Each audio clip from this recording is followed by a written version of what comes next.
Hello बच्चों, हम 9th class के एसएसटी का वर्कशीट नंबर 4 करेंगे। आज डेट है 15 अप्रैल 2021। यहाँ पर अपना नेम लिखना है, यहाँ पर अपनी क्लास टीचर करना। तो यहाँ पर हम देखेंगे फ्रांसीसी क्रांति 4, फ्रांसीसी क्रांति पार्ट 4 पढ़ेंगे।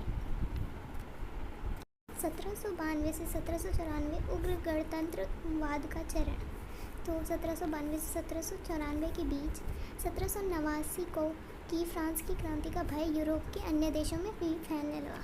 जो पादरी एवं कुलीन वर्ग फ्रांस से भाग गए थे, उन्होंने क्रांति के विरुद्ध भावना फैलाई।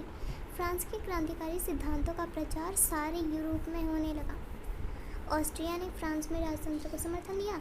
इसके विरोध में फ्रांस ने ऑस्ट्रिया के विरुद्ध युद्ध घोषित किया। उन्होंने इस निरंकुश राजाओं एवं कुलीनों विरुद्ध जनता की जंग के रूप में मान लिया। वयस्क मताधिकार के आधार पर राष्ट्रीय कन्वेंशन का गठन हुआ। फिर यहाँ पर हम देख सकते हैं कि फ्रांसीसी क्रांति से जो यूरोपीय शासक थे वो बहुत परेशान थे कि ये अन्य देशों में फैलने लगेगा, और कुलीन वर्ग फ्रांस से भाग गए थे। उन्होंने क्रांति के विरुद्ध भावना फैलाई। तो इससे फ्रांसीसी क्रांति शासक परेशान हो गए थे। फिर है नेशनल कन्वेंशन और आतंक का राज। अब देखेंगे आतंक का राज क्या था। तो 21 सितंबर 1792 को नेशनल कन्वेंशन का प्रथम अधिवेशन हुआ। इसमें जैकोबिन एवं जीरोदिस्ट दल प्रमुख थे। जैकोबिन अनुशासित और संगठित थे। पेरिस पर इनका प्रभाव था। इसका प्रमुख नेता रॉबेस्पियर था। दूसरी तरफ जीरोदिस्ट थे। ये शिक्षित एवं कुलीन थे, किंतु व्यवहारिक राजनीतिज्ञ में नहीं थे। इसके प्रमुख नेता कौन थे? मैडम रोला, ब्रिसो आदि थे। दोनों ही गणतंत्र हिमायती थे। विदेशी शक्तियों के विरुद्ध युद्ध का समर्थन करते थे।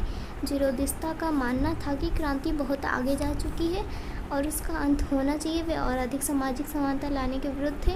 वे स्वतंत्रता पर अधिक जोर देते थे। उधर जैकोबिन लोग समानता पर अधिक जोर देते थे। निम्न वर्गों के प्रति सद्भावपूर्ण रवैया रखते थे। तो इसमें हम देख सकते हैं कि जो जैकोबिन क्लब था उसका नेता रॉबेस्पियर था, और जो जीरोदिस्ट क्लब था उसका नेता मैडम रोला, ब्रिसो और आदि थे। और इसमें जो ये सब हुआ था, ये आतंक का राज हुआ था। नेशनल कन्वेंशन के समक्ष कठिनाइयाँ। क्रांतिकारियों ने 1792 में घोषणा कर दी कि फ्रांस का गणतंत्र स्वतंत्रता, समानता और बंधुत्व की भावना पर आधारित है। इस घोषणा से यूरोप के निरंकुश शासक भयभीत हो गए। अब फ्रांस की क्रांति फ्रांस की न होकर पूरे यूरोप की हो गई। अतः यूरोपीय देश की क्रांति के प्रसार को रोकने के लिए एकजुट हो गए, और इंग्लैंड, हॉलैंड और ऑस्ट्रिया प्रशा के एक गुट का फ्रांस के विरुद्ध निर्माण हुआ। इस गुट ने कई जगहों पर फ्रांस की पराजित किया। फ्रांस को नेशनल कन्वेंशन ने एक प्रस्ताव भी रखा, पारित कर राजतंत्र को समाप्त किया। प्रस्ताव को रख के राजतंत्र को समाप्त कर दिया गया और गणतंत्र की स्थापना कर दी गई। राजा पर देशद्रोह का मुकदमा चलाया गया और मृत्यु दंड की सजा दी गई। 21 जनवरी 1793 को लुई 16 को फांसी पर चढ़ा दिया। फिर पेरिस की भीड़ और कम्यून की सहायता से कन्वेंशन पर आक्रमण कर सत्ता पर अधिकार कर आतंक के राज्य की स्थापना हुई। तो अब देखते हैं आतंक का राज। तो आतंक का राज की स्थापना के साथ साथ ही फ्रांस एक बार पुनः अव्यवस्था का शिकार हुआ। वो पहले थोड़ा व्यवस्थित हो गया था, लेकिन फिर रॉबेस्पियर के नेतृत्व में इसकी स्थापना की गई थी। इसमें क्रांतिकारी जनसुरक्षा की स्थापना की गई थी, जो कि जैकोबिन्स के विरोध काम करता, उसके मृत्यु दंड जाता। जुलाई 1794 में रॉबेस्पियर कैद कर लिया गया और फांसी दे दी गई। इसी के साथ आतंक के राज की समाप्ति हुई।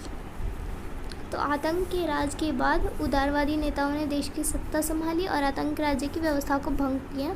आतंक के स्थान के दौरान लगाए गए मूल्य तथा पारिश्रमिक पर से नियंत्रण उठा लिया गया। तो इसमें किसको फांसी दी गई थी? रॉबेस्पियर को जुलाई 1794 में, और लुई 16 को फांसी दी गई थी 21 जनवरी 1793 में।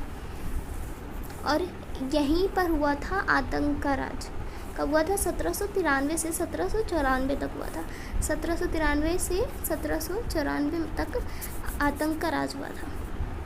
फिर नेशनल कन्वेंशन के कार्य, तो नेशनल कन्वेंशन के कार्य क्या थे? राष्ट्रीय शिक्षा नीति अपनाई गई और फ्रेंच को राष्ट्रभाषा घोषित किया, गुलामी प्रथा समाप्त कर दी गई और ऋण न चुकाने पर जेल भेजने संबंधी कानून समाप्त कर दिए गए। सबसे बड़े पुत्र को ही उत्तराधिकार देने का कानून भी समाप्त हो गया और राजतंत्र को समाप्त कर गणतंत्र की स्थापना दिवस से एक नया पंचांग 22 सितंबर 1792 लागू किया गया। मापतौल की नई पद्धति ग्राम, लीटर, मीटर शुरू हो गई। कालाबाजारी रोकने के लिए राशनिंग व्यवस्था लागू की गई, मुआवजा देने की नीति समाप्त कर दी गई, आयकर और युद्ध कर भी लगाए गए। पहला क्वेश्चन देखते हैं, फ्रांसीसी क्रांति से अन्य यूरोपीय शासक क्यों परेशान थे? हमने जस्ट के पहला क्वेश्चन पहले पैराग्राफ में देखा था, क्यों परेशान थे? तो चलिए इनके आंसर देखते हैं। इसका आंसर होगा अन्य यूरोपीय शासक परेशान थे क्योंकि उन्हें चिंता थी कि क्रांति के विचार विद्रोही समूहों और अपने देशों के लोगों में फैल जाएंगे। फिर सेकंड क्वेश्चन है, रॉबेस्पियर कौन था? तो रॉबेस्पियर जैकोबिन क्लब का प्रमुख नेता था। आतंक का राज क्या था? तो आतंक का राज 1793 से 1794 तक के काल को आतंक राज कहा जाता था। रॉबेस्पियर जैकोबिन का नेता, इन्होंने नियंत्रण दंड की सख्त नीति अपनाई। उसके हिसाब से गणतंत्र के जो भी शत्रु थे, कुलीन, पादरी, अन्य राजनीतिक दल, उन सभी को गिरफ्तार कर जेल में डाल दिया। तो ये था हमारा थर्ड क्वेश्चन। फोर्थ क्वेश्चन है, नेशनल कन्वेंशन के कौन कौन से महत्वपूर्ण कार्य थे? तो इस क्वेश्चन का आंसर यहाँ से यहाँ तक हो जाएगा, ये फोर्थ का आंसर। तो आज की वर्कशीट हो गई हमारी कंप्लीट।